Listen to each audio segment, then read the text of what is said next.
욥기 1장 12장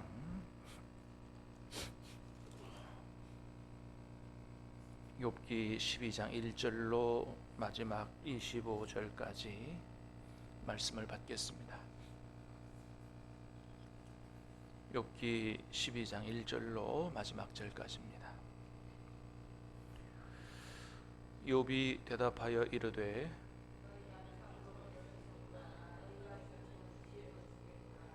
나도 너희같이 생각이 있어 너희만 못하지 아니하니 그 같은 일을 누가 알지 못하겠느냐.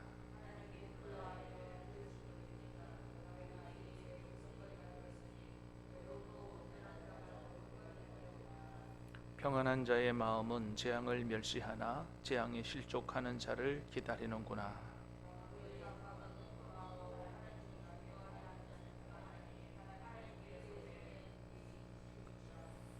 이제 모든 짐승에게 물어보라. 그것들이 내게 가르치리라. 공중의 새에게 물어보라. 그것들이 또한 내게 말하리라.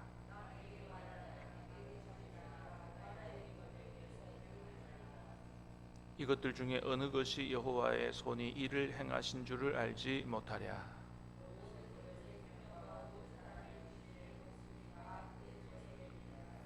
입이 음식의 맛을 구별함 같이 귀가 말을 분간하지 아니하느냐.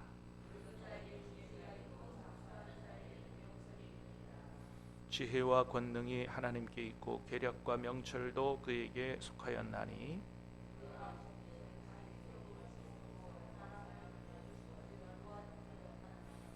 그가 물을 막으신즉 곧 마르고 물을 보내신즉 곧 땅을 뒤집나니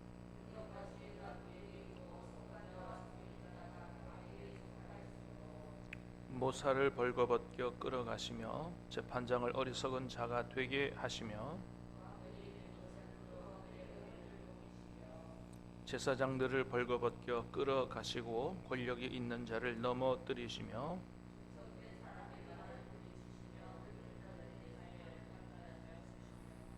귀인들에게 멸시를 쏟으시며 강한 자의 띠를 푸시며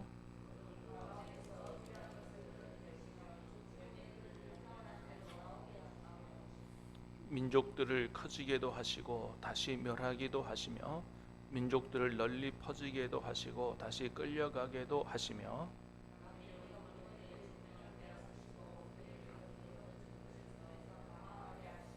같이 읽습니다. 빛 없이 캄캄한 데를 더듬게 하시며 취한 사람같이 비틀거리게 하시느니라. 아멘.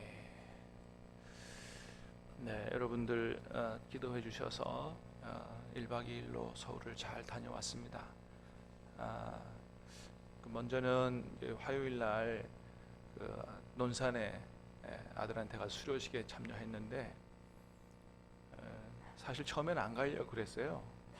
왜냐하면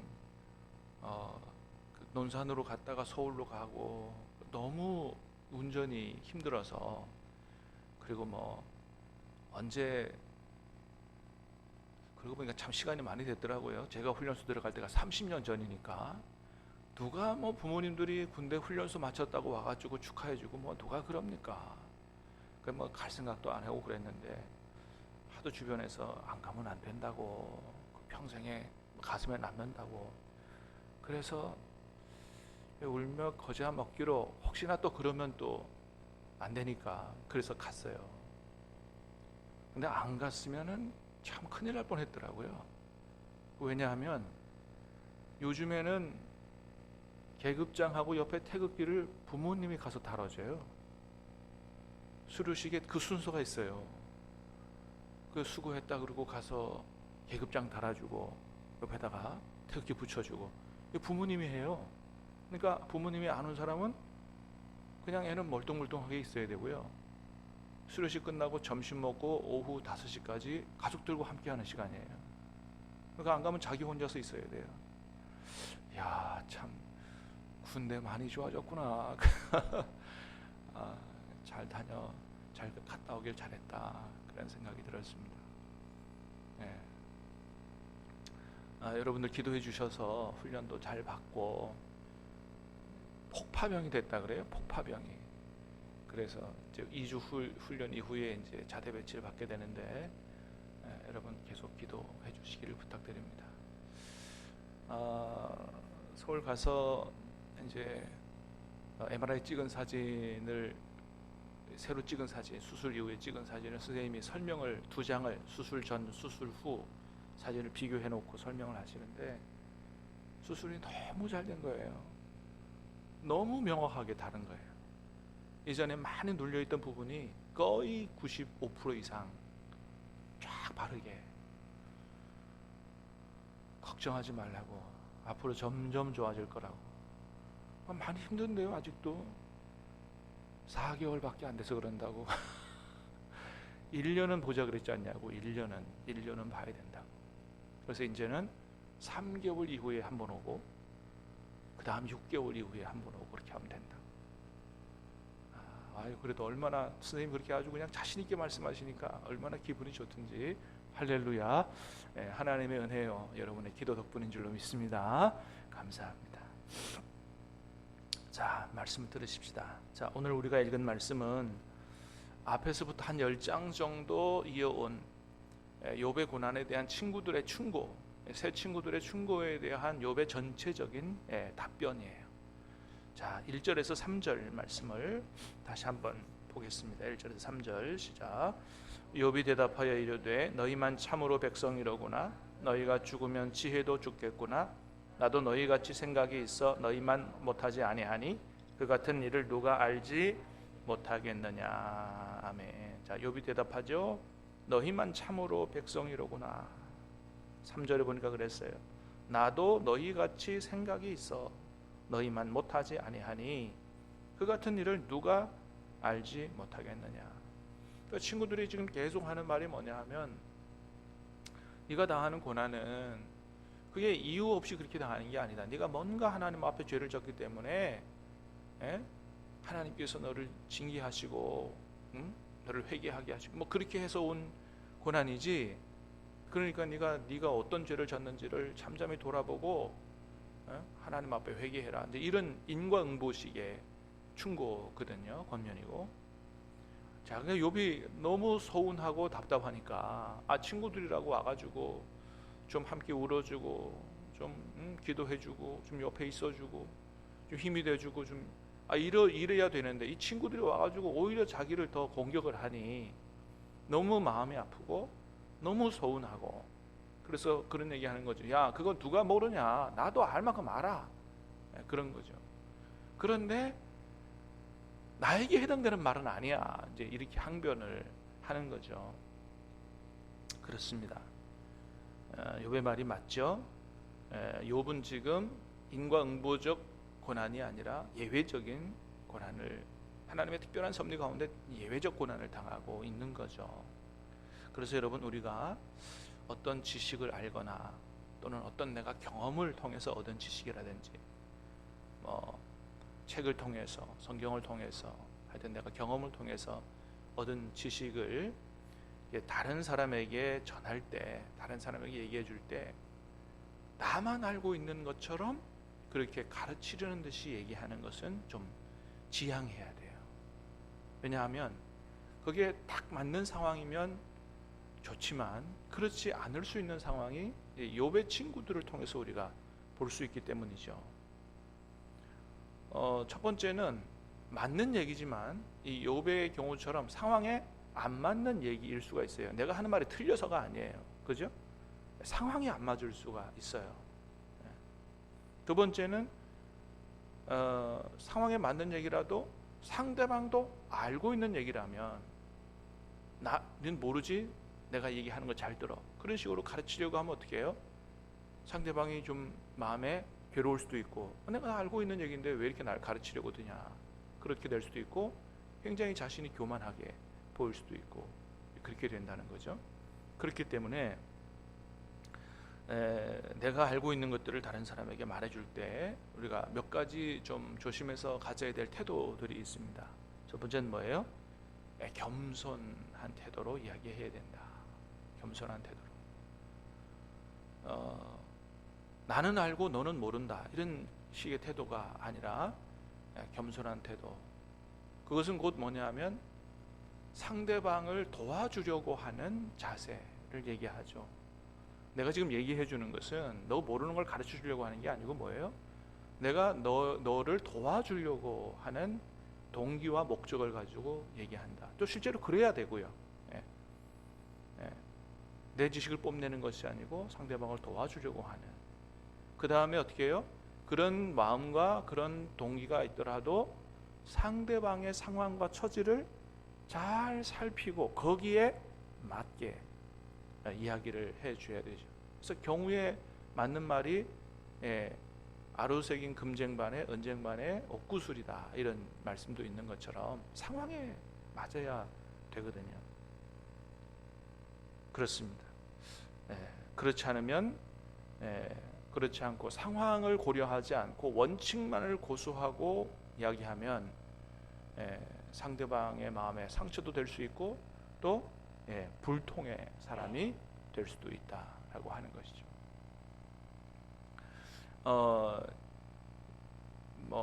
지난 주일날 우리가 바자회를 했어요. 지난 주일날 바자회 했어요. 바자회가 이제 점심에 점심을 먹고 오후 예배까지 시간이 한 1시간 2시간 있으니까 빨리 정리하면 정리가 될 수 있을 거지 이렇게 하지 않겠어요? 근데 권사님들이 막 이제 뒷정리를 여러 교인들과 함께 했어요. 근데 2시에 못 마친 거예요. 2시에 예배인데 권사님들이 예배를 많이 못 오셨어요. 그러면 여러분, 일하는 게 먼저입니까? 예배하는 게 먼저입니까? 원칙적으로는 예배하는 게 먼저죠. 근데 권사님들이 그걸 모르시겠어요? 그걸 알잖아요. 그걸 모르지 않잖아요. 근데 제가 만일 내려가 가지고 권사님들 지금 뭐 하는 거지? 예배 시간에 예배도 안 드리고 일하고 그렇게 얘기했으면 권사님들이 어떻게 했겠어요? 얼마나 마음이 상했겠어요. 그러니까 맞는 얘기지만 어떻게 해요? 상황이 그렇잖아요. 정리를 하다가 못 끝나고 뒷정리가 조금 남았는데 못 올라올 수 있구나. 상황이 그럴 수 있잖아요. 오죽하면 못 올라오겠나. 그렇게 생각을 해야 되는 거죠. 그러니까 언제든지 예외적인 상황이 있다, 불가피한 상황이 있을 수 있다라는 생각을 우리가 늘 하고, 맞는 얘기지만 어떻게 해요? 그거를 상황에 맞게 잘 고려해야 된다. 그러니까 그때의 예배를 못 드린 거와 늘상 일부러 안 드리는 거와는 그건 다른 거거든요. 그래서 늘 상황을 고려하고 이야기해야 된다라고 하는 거죠. 자, 그렇기 때문에 여러분, 옳은 말이라고 해도 항상 우리가 기계적으로 적용하면 안 된다라고 하는 겁니다. 예외적인 상황, 불가피한 상황이 있다. 근데 성경에 보면 서기관과 바리새인들은 어떻게 했느냐? 말씀을 기계적으로 적용하는 거예요. 하나님의 말씀이니까 그대로 해야 된다. 그렇게 따지면 여러분, 예수님도 잘못한 부분이 있어요. 가늠하다 현장에서 붙잡혀온 여인을 원래는 율법에 따르면 어떻게 하게 돼 있어요? 돌로 쳐 죽이게 돼 있죠. 근데 예수님이 어떻게 하셨다고요? 그 범죄보다 사람을 더 사랑하신 거고요. 예수님이 용서해 주시고 보내신 상황이라는 게 있을 수 있단 말이죠. 예수님은 정죄하지 않고 용서해 주셨거든요. 근데 서기관 바리새인들, 그 사람들은 돌로 쳐 죽여야 된다고. 그래서 우리가 그런 것들을 잘 배워야 된다. 여러분, 하나님께서 우리에게 하나님의 말씀대로 살아라, 말씀에 순종하고 살아라 라고 말씀하시죠. 여러분, 우리가 말씀에 순종하고 살아야 될 줄로 믿습니다. 근데 주님이 우리에게 말씀에 순종하고 말씀대로 살라고 한 목적이 있다는 거죠. 그걸 잊으면 안 된다. 그게 뭐예요? 하나님을 사랑하고 이웃을 사랑하라는 목적으로 순종하는 거예요. 그렇지 않고 이 목적과 본질을 잃어버리면 하나님의 말씀이 뭐라고요? 사람을 죽이는 칼이 될 수가 있다. 그래서 바르게 하고 정의가 중요하지만 절대로 뭘 잃어버리면 안 된다? 사랑을 잃어버리면 안 된다 라는 사실을 우리가 잘 기억해야 됩니다. 여러분, 하나님도 기계적으로 일하시는 분이 아니다. 예수님도 그러시고 그렇습니다. 하나님은 어떻게 일하시는 분이냐? 선하신 뜻대로 주권적으로 일하시는 분이다. 그 예 중에 하나가 바로 욥이죠. 욥. 예. 자, 우리 4절 말씀, 4절 말씀 한번 읽어보겠습니다. 시작. 하나님께 불러 아뢰어 들으심을 입은 내가 이웃에게 웃음거리가 되었으니 의롭고 온전한 자가 조롱거리가 되었구나. 6절도 보겠습니다. 시작. 강도의 장막은 형통하고 하나님이 그의 손에 후히 주심이니라. 그렇습니다. 하나님께 불러 아뢰어 들으심을 입은 내가, 그러니까 하나님께 기도 응답도 받는 내가 이웃에게 웃음거리가 되고 의롭고 온전한 자가 조롱거리가 되었다.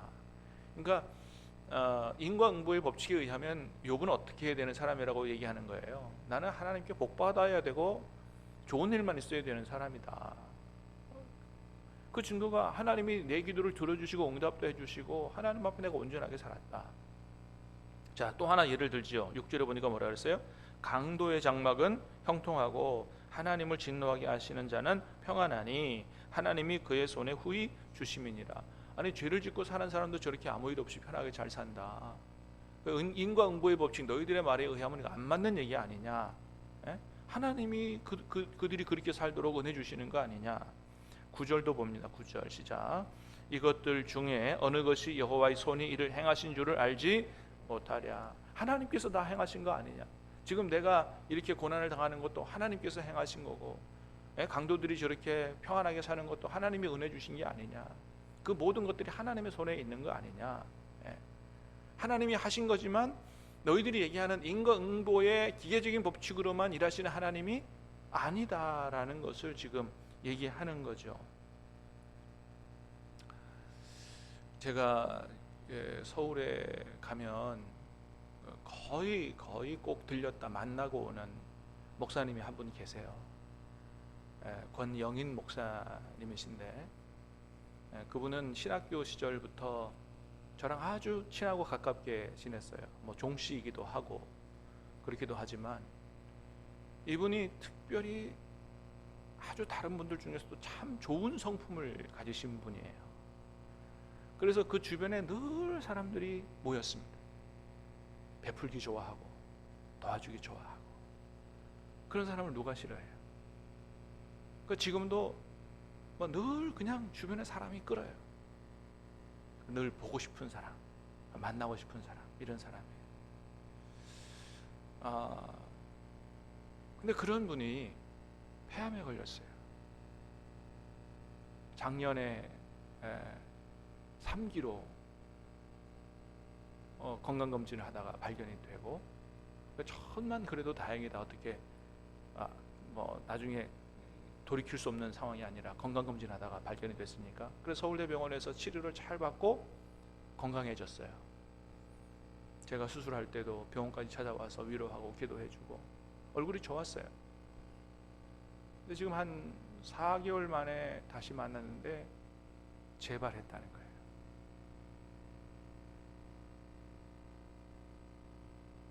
치료할 수 있는 약이 있긴 있는데 한 달에 600만 원에 든대요.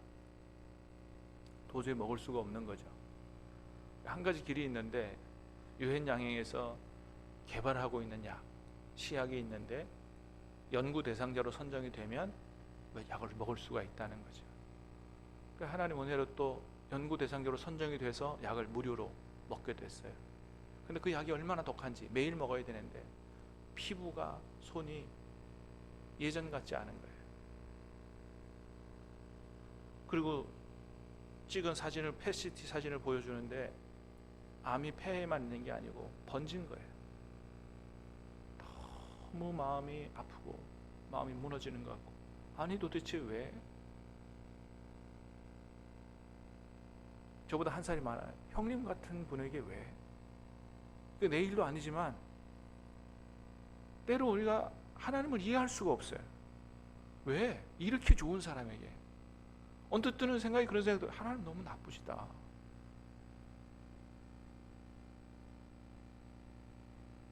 여러분, 그러나 우리가 알지 못하는 어떤 하나님의 선하신 뜻이 있는 줄로 믿습니다. 정도의 차이만 있지 욥의 경우와 똑같은 거예요. 다른 사람이 다 그래도 이 사람만은 안 그래야 되거든. 인과응보의 법칙으로 말하면 너무 좋은 사람이고, 근데 그렇게 너무너무 그 힘든 고통의 터널을 지나가고 있습니다. 그런데 오히려 나보다도 더 덤덤해요. 나보다도 더 덤덤해. 역시 참 목사님 다르구나. 여러분, 우리가 하나님이 내 병을 고쳐줄 줄로 믿습니다 하는 것도 믿음이지만, 병이 더 악화되고 그리고 상황이 더 안 좋아질지라도 하나님께서 내가 알지 못하는 어떤 선하신 섭리와 하나님의 뜻이 있다 라고 믿고, 나를 어떤 모양으로든지 가장 좋은 길로 인도하실 것이라고 믿고 하나님을 끝까지 신뢰하고 믿음으로 기다리는, 그것도 여러분 믿음인 줄로 믿습니다. 그것도 믿음인 거예요. 우리가 그런 믿음을 가질 때 하나님 앞에 원망불평하지 않고 하나님을 떠나지 않을 수가 있는 것이죠. 오늘 우리가 말씀을 통해서 배웁니다. 하나님은 항상 기계적으로 일하시는 분이 아니다. 선하신 뜻대로 하나님이 주권적으로 일하시는 분이고, 우리가 생각하지도 못한 그런 어떤 특별한 섭리를 가지고 일하시는 분이다. 나중에 욥은 어떻게 됩니까? 하나님께서 만나 주시고 회복시켜 주시고 그렇게 축복하시죠. 우리가 여러 가지 이해할 수 없는, 정말 해석이 안 되는 어려움을 만날지라도 끝까지 하나님을 바라보고 신뢰하는 그런 믿음 가지고 이 어두운 터널들을, 우리가 인생에서 만나는 어두운 터널들을 잘 빠져나가고 승리하는 하나님의 축복을 욥처럼 2배로 맛보는 그런 큰 은혜와 복이 있게 되기를 우리 예수님 이름으로 축복합니다. 기도하겠습니다. 은혜로우신 주님,